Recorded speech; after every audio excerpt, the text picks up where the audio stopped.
La Armada Imperial japonesa se creía intocable en el Pacífico, hasta que algo aterrador surgió de las nubes. No era un bombardero común, era una bestia de metal improvisada, erizada con 14 cañones, nacida de la furia de un solo hombre para cazar barcos y salvar a su familia. El año es 1942 y el Océano Pacífico se ha convertido en un cementerio de acero y fuego. Para los aliados la situación no es solo sombría, es catastrófica. La maquinaria de guerra del Imperio del Japón avanza como una marea imparable, devorando isla tras isla, estableciendo un perímetro defensivo que parece impenetrable. Sus pilotos son veteranos, sus barcos son rápidos y su moral es inquebrantable. En contraste, las fuerzas aéreas estadounidenses y australianas están desmoralizadas, operando con equipos que no fueron diseñados para la brutal realidad de la guerra en la selva y el mar. Pero el problema más grave no era el valor de los hombres, sino la física. La doctrina militar convencional dictaba que los bombarderos, como los pesados B-17 o los medianos B-25 Mitchell, debían volar alto, muy por encima del alcance de la artillería antiaérea, y soltar sus cargas sobre los convoyes enemigos. En teoría sonaba perfecto. En la práctica era un fracaso absoluto. Intentar golpear un destructor japonés que maniobra a 30 nudos en el mar desde una altura de 3.000 metros era como intentar lanzar una moneda dentro de un vaso de agua desde la azotea de un edificio en medio de un huracán. Las estadísticas eran deprimentes. Menos del 1% de las bombas lanzadas desde gran altura lograban impactar en un barco en movimiento. Mientras tanto, los convoyes japoneses navegaban con impunidad, llevando tropas, municiones y suministros para reforzar sus posiciones en Nueva Guinea. Si los aliados no encontraban una manera de detener esos barcos, Australia sería la siguiente en caer. La guerra se estaba perdiendo no por falta de bombas, sino por falta de precisión. Se necesitaba un milagro, o en su defecto, una locura. En medio de este caos estratégico, en un aeródromo polvoriento y sofocante al norte de Australia, un hombre caminaba entre los hangares con una mirada que helaba la sangre. No era un general de escritorio ni un ingeniero graduado en el MIT. Era un capitán de 43 años, con las manos perpetuamente manchadas de grasa y aceite, y una reputación de ser absolutamente ingobernable. Su nombre era Paul Irwin Gunn, pero todos lo conocían como Papi. Y Papi Gunn no estaba luchando por una bandera, ni por la democracia, ni por el deber. Papi Gunn estaba luchando por algo mucho más primario, visceral y peligroso: su familia. Para entender la monstruosidad mecánica que estaba a punto de crear, primero hay que entender el fuego que le quemaba por dentro. Antes de la guerra, Gunn había vivido una vida de aventura en Filipinas, operando una pequeña aerolínea privada. Conocía las islas, conocía el clima y conocía los aviones mejor que nadie. Pero cuando los japoneses invadieron Manila, Papi estaba afuera en una misión. Su esposa, Polly, y sus 4 hijos quedaron atrapados. Fueron capturados y encerrados en el infame campo de internamiento de Santo Tomás. Papi recibió noticias fragmentadas sobre las condiciones inhumanas, el hambre y las enfermedades que sufrían los prisioneros. La impotencia se transformó en una obsesión fría y calculadora. Él sabía que la única forma de sacar a su familia de ese infierno era ganar la guerra. Y para ganarla, tenía que destruir la línea de suministros de Japón. Tenía que hundir sus barcos, a cualquier costo. Cuando el General George Kenney tomó el mando de las fuerzas aéreas en el suroeste del Pacífico, se encontró con una fuerza aérea paralizada por las tácticas anticuadas. Kenney era un visionario, un hombre que despreciaba los manuales y estos no daban resultados. Al llegar a la base, escuchó rumores sobre un científico loco que estaba modificando aviones por su cuenta, ignorando las regulaciones del ejército y las advertencias de los fabricantes. Ese hombre era Gunn. Kenney encontró a Papi trabajando bajo el sol abrasador, desmantelando la nariz de un avión. En lugar de reprenderlo por insubordinación, el general le hizo una pregunta simple: ¿cómo detenemos a esos barcos? La respuesta de Gunn cambiaría la historia de la aviación naval para siempre. Papi le explicó que el bombardeo de altura era una pérdida de tiempo. Para hundir un barco, tenías que golpearlo fuerte y de cerca. Tenías que volar a ras de las olas, mirar al enemigo a los ojos y entregar la bomba directamente en el casco. Pero había un problema mortal en esa ecuación. Al volar bajo y directo hacia un barco de guerra, el avión se convertía en un blanco perfecto para las defensas antiaéreas. Un B-25 estándar, con su nariz de cristal diseñada para un apuntador de bombas, dejaba a la tripulación totalmente expuesta. Si intentaban un ataque rasante, los artilleros del barco destrozarían la cabina antes de que el piloto pudiera siquiera soltar la bomba. Era una misión suicida. A menos que el avión pudiera devolver el fuego. Y no solo devolverlo, sino abrumarlo. La idea de Papi era tan radical que parecía absurda. Quería transformar el B-25 Mitchell en un destructor volante. Quería quitar al apuntador de bombas, eliminar el cristal frágil de la nariz y llenarlo de ametralladoras pesadas calibre 50. Quiero ponerle tantas armas en la nariz, General, que cuando dispare el avión se detenga en el aire por el retroceso, le dijo Gunn a Kenny, medio en broma, medio en serio. Pero la lógica era impecable. Si lograba concentrar suficiente potencia de fuego hacia adelante, podría barrer la cubierta del barco enemigo mientras se aproximaba. Podría aniquilar a los artilleros japoneses, convirtiendo sus posiciones defensivas en chatarra humeante segundos antes de lanzar las bombas. El avión se convertiría en su propia escolta, abriendo un camino de destrucción para asegurar su propia supervivencia. Los ingenieros de North American Aviation, los fabricantes del B-25, dijeron que era imposible. Argumentaron que el peso adicional en la nariz desestabilizaría el centro de gravedad, haciendo que el avión fuera incontrolable. Dijeron que la vibración de tantas ametralladoras disparando al mismo tiempo arrancaría los remaches del fuselaje y haría que el avión se desintegrara en pleno vuelo. Dijeron que no había espacio para la munición. Dijeron que Papi Gunn estaba loco.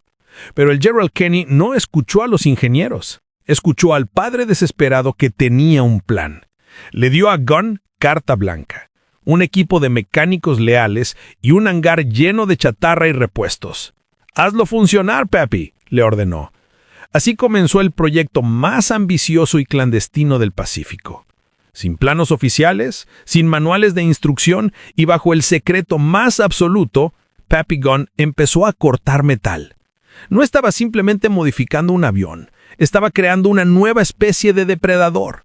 Tomó ametralladoras recuperadas de aviones sinistrados, fabricó soportes de acero con vigas robadas de otros proyectos y empezó a experimentar. El primer desafío fue estructural. El B-25 tenía una nariz de plexiglás transparente. Gunn la arrancó sin miramientos. En su lugar, diseñó una estructura de metal sólido reforzada para soportar el castigo de 4 ametralladoras Browning M2 de calibre 50. Pero eso no era suficiente para él. 4 cañones eran letales, pero él quería aniquilación total. Miró los costados del fuselaje, justo debajo de la cabina del piloto. ¿Por qué no poner más armas aquí?, pensó. Diseñó unos paquetes de armas externos, cápsulas de metal que se atornillaban a los lados del avión, cada una con 2 ametralladoras más apuntando hacia adelante. Ahora tenía 8 cañones fijos disparando al frente. Sumado a la torreta superior que podía girarse y bloquearse hacia adelante, Papi estaba visualizando un avión que podía proyectar una tormenta de plomo de más de 150 balas por segundo. El trabajo era extenuante.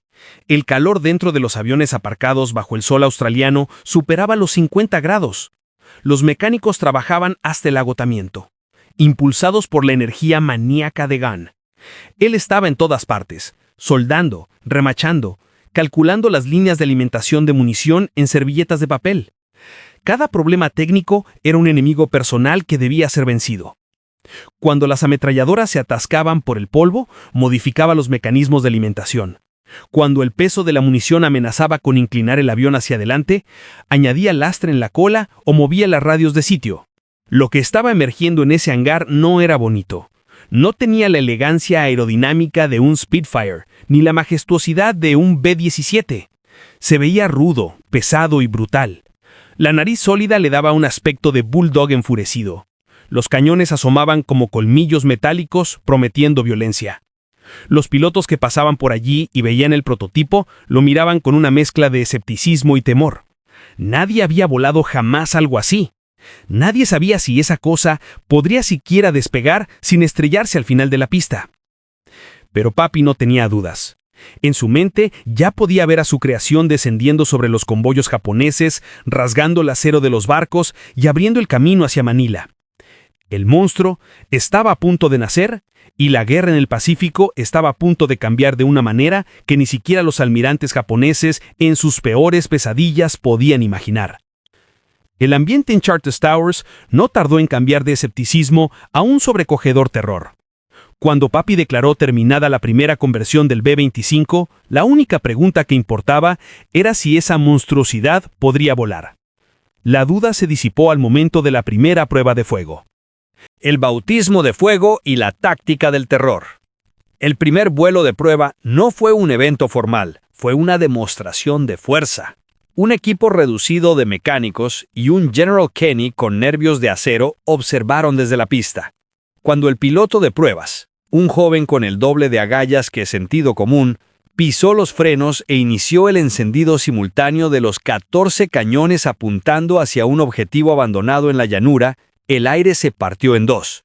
El rugido de los dos motores Wright R-2600 era amortiguado por el aullido metálico de las ametralladoras Browning M2. La tierra tembló. El piloto reportó que la vibración era tan intensa que parecía que el avión iba a desintegrarse, pero la estructura de Papi resistió. La capa de plomo de casi 150 libras por segundo que brotaba de la nariz era tan densa que por un instante el aire frente al B-25 pareció oscurecerse. El retroceso era brutal, sí, pero no detuvo el avión. Simplemente lo estabilizó momentáneamente, creando una plataforma de tiro aterradoramente efectiva. La pared de acero que los japoneses enfrentaban ahora no era solo un impacto, era una pulverización. La ingeniería de la venganza. El éxito de Papi fue la validación de que el ingenio podía superar la burocracia. Demostró que no solo se podía volar un avión con ese peso en la nariz, sino que era un arma de precisión. La clave estaba en los paquetes de armas laterales que Gunn había diseñado. Estos paquetes, atornillados al fuselaje, no solo añadían potencia de fuego, sino que distribuían la tensión del retroceso a lo largo de la estructura, evitando que la nariz se desprendiera como habían advertido los ingenieros de fábrica. Además, el B-25 modificado se convirtió en un avión más robusto. La eliminación de la nariz de cristal frágil lo hacía mucho más resistente a las balas y a la metralla que antes. Con el arma lista, Gunn y Kenny se centraron en la táctica. El monstruo no era un bombardero ni un caza, era un cazador de convoyes, una categoría completamente nueva de avión de combate. Para maximizar su efectividad, tenía que combinarse con la técnica del skip bombing, el bombardeo de rebote. Imagina un bombardero volando a una altitud ridículamente baja, apenas 20 metros sobre las olas, a una velocidad de 250 millas por hora. Justo antes de llegar al barco, el piloto suelta una bomba de 500 libras con espola de retardo. La bomba no se hunde, rebota 1, 2 o 3 veces sobre la superficie del agua antes de golpear la línea de flotación o el casco del barco. El impacto era devastador, a menudo explotando bajo la cubierta. Pero para ejecutar el skip bombing, el avión tenía que volar directamente hacia la boca del lobo. Y aquí es donde entraba la genialidad de Papi Gunn. La misión se dividía en 2 fases letales. 1. Supresión. El B-25 se acercaba a menos de 1000 metros del barco, disparando sus 14 cañones. Su objetivo principal no era hundir el barco todavía, sino neutralizar al personal. Los artilleros, los vigías, los oficiales en el puente, todos eran objetivos de la cortina de balas calibre 50. Se aseguraban de que nadie pudiera devolver el fuego. 2. Ejecución. Con las defensas del barco silenciadas o huyendo, el avión entraba en la fase de rebote y liberaba su bomba. El enemigo no solo era atacado, era aterrorizado y desarmado antes del golpe fatal. Entrenamiento para la muerte. Kenny ordenó la conversión de escuadrones enteros, Pero pilotar estos nuevos Strafers no era para cualquiera. Requería un tipo especial de valentía, o locura. Los pilotos tenían que entrenarse para volar tan bajo que a menudo la punta de sus hélices rozaba la cresta de las olas. Cualquier error, una ráfaga de viento o una ola inusual, significaba un amerizaje mortal. La presión sobre estos jóvenes era inmensa. Se les enseñó a ignorar el peligro inherente, a volar en formación extremadamente cerrada y a confiar ciegamente en la potencia de fuego de su B-25 monstruo para protegerlos. Estaban formando la élite de la nueva aviación militar, los destructores de comercio, y su entrenamiento era brutal y rápido. Mientras Gunn y sus equipos trabajaban de día y noche para convertir más B-25 y A-20 en estas máquinas de matar, la guerra avanzaba a un ritmo alarmante. El tiempo se agotaba. El desafío final, el convoy de Ley. El calendario pasó de febrero a marzo de 1943. En ese momento, la inteligencia aliada interceptó y descifró un mensaje de radio japonés de vital importancia. Una hazaña conocida como Ultra. El mensaje revelaba los detalles de un convoy masivo. 16 barcos en total, 8 grandes transportes de tropas y 8 destructores de escolta. Su destino, Ley, en Nueva Guinea. A bordo iban más de 7,000 soldados japoneses élite, junto con suministros cruciales para fortificar la posición clave de Rabaul y mantener el avance. Si ese convoy llegaba a Lae, la campaña de Nueva Guinea sería un estancamiento sangriento y prolongado. Miles de vidas aliadas se perderían. El general Kenny entendió la magnitud de la amenaza. Esta era una operación de supervivencia. Todo se redujo hacia la locura de Papi Gunn. El B-25 erizado con armas improvisadas funcionaría contra un objetivo de alto valor y bien protegido. Kenny reunió a sus pilotos en un hangar oscuro para la sesión informativa. El ambiente era denso, pesado. Les mostró las fotos de reconocimiento de los barcos y luego les mostró los planos de su misión. Sería un ataque combinado, bombardeo de altura para confundir, seguido inmediatamente por los Strafers en oleadas de ataque rasante, utilizando la táctica de rebote y la potencia de fuego frontal de los 14 cañones. El piloto líder miró la ruta. La misión los llevaría directamente a través del mar de Bismarck, una zona infestada de cazas Zero y defensas costeras. No había margen de error. Este no era un simulacro. Esta era la misión más importante de la guerra hasta ese momento. Mientras el sol se ponía sobre la pista, las tripulaciones se dirigían a sus aviones. Los B-25 monstruo, con sus narices blindadas y amenazantes, esperaban en silencio. Cada ametralladora, cada cartucho de munición era un pedazo de la furia de Papi Gunn y la esperanza de los aliados. La cuenta regresiva había comenzado para la batalla del mar de Bismarck, la hora de la verdad para el avión más feo, más peligroso y más desesperado jamás creado. ¿El monstruo de Papi Gunn lograría atravesar la muralla de acero japonés? La respuesta estaba a pocas horas de vuelo. La batalla del mar de Bismarck y el legado del monstruo. El 3 de marzo de 1943, el mar de Bismarck amaneció con un clima caprichoso, con nubes bajas y lluvias intermitentes, condiciones que, irónicamente, favorecieron el ataque rasante. El convoy japonés, fuerte y confiado, navegaba a toda máquina. Lo que no sabían los comandantes nipones era que se dirigían a la que sería su tumba oceánica. El destino de la campaña del Pacífico pendía de la agresividad de un grupo de pilotos y la genialidad mecánica de un solo hombre. La batalla del mar de Bismarck comenzó como una distracción. Bombarderos pesados atacaron desde gran altura, forzando a los destructores de escolta a concentrar su fuego antiaéreo hacia arriba. Era el preludio necesario para lo que venía después. La verdadera tormenta llegaba por debajo de las nubes. El descenso de la muerte. Los B-25 monstruo modificados, volando en formaciones cerradas, descendieron apenas 50 pies sobre el agua. El ruido de sus motores Wright atronaba mientras los pilotos se concentraban en el punto de mira, sabiendo que estaban a segundos de enfrentarse al fuego más denso que jamás experimentarían. La secuencia de ataque era brutal y simple. El B-25 se acercaba al transporte de tropas o al destructor a 400 km/h. A 1000 metros, el piloto empujaba el botón de disparo. Imagina la escena desde el puente de un transporte japonés. Un avión se acerca a toda velocidad, pero en lugar de la nariz transparente del bombardero, solo ven un muro de acero, del que brotan destellos cegadores y ráfagas incesantes. Las 14 ametralladoras calibre 50 creaban un efecto que ningún arma naval había experimentado antes. No era fuego de supresión, era aniquilación puntual. La cortina de balas pulverizaba las posiciones antiaéreas japonesas antes de que los artilleros pudieran siquiera nivelar sus cañones. El puente de mando era perforado, matando o hiriendo gravemente a los oficiales. La cubierta se convertía instantáneamente en una trampa mortal para las tropas. El golpe de gracia venía después. Con la cubierta desierta y las defensas silenciadas, el piloto lanzaba la bomba de 500 libras a quemarropa. La bomba saltaba sobre la superficie del agua, un efecto aterrador llamado bombardeo de rebote, impactando justo en la línea de flotación. Sin las defensas para detenerlos, las oleadas sucesivas de B-25 repetían el proceso. El caos fue absoluto. Los destructores japoneses no podían maniobrar lo suficientemente rápido y sus tripulaciones fueron barridas por la implacable andanada de los B-25.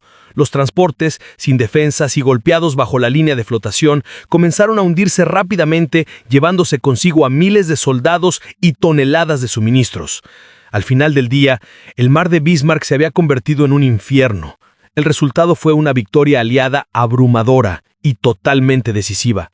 El convoyo japonés fue borrado del mapa, 8 transportes de tropas y 4 destructores hundidos. Se estima que más de 3.000 soldados perecieron en el hundimiento o fueron presa de los tiburones. El general Kenny y Papi Gunn habían dado un golpe paralizante al esfuerzo de guerra japonés en el Pacífico. Vindicación y legado. La batalla del mar de Bismarck fue la prueba de concepto más espectacular que jamás se haya visto. Papi Gunn no solo había detenido un convoy, había reescrito el manual de la guerra aeronaval. La respuesta inmediata de la USAF no fue una medalla, aunque la recibió, sino una orden: que cada B-25 disponible fuera modificado a la especificación de Gunn. El diseño del monstruo fue tan efectivo que la fábrica North American Aviation adoptó el concepto y comenzó a producir las versiones oficiales de cañoneros, el B-25G, el B-25H y el B-25J. Estas variantes de producción, con cañones frontales, narices sólidas y potentes cañones de 75 milímetros, se convirtieron en el avión de ataque de superficie más temido del Pacífico.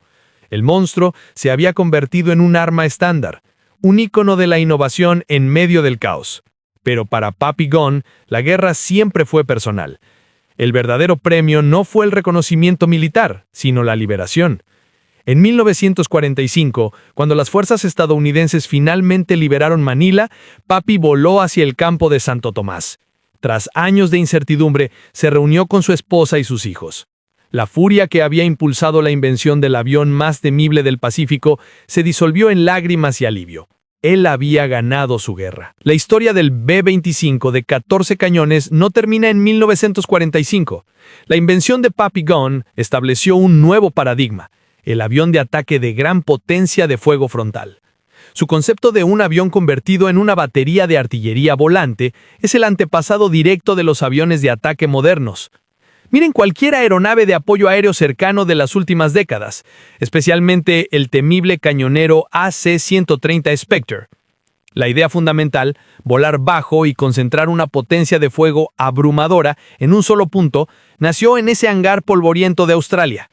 La historia del B-25 monstruo nos recuerda que, a menudo, las innovaciones más poderosas no provienen de los laboratorios bien financiados, sino de la desesperación, la necesidad y el ingenio de un solo individuo que se niega a aceptar el status quo. Papi Gunn, el mecánico indisciplinado, nos dejó un legado de acero y fuego, una máquina que, nacida de la venganza, se convirtió en la pesadilla naval de Japón y cambió para siempre la historia de la guerra aérea.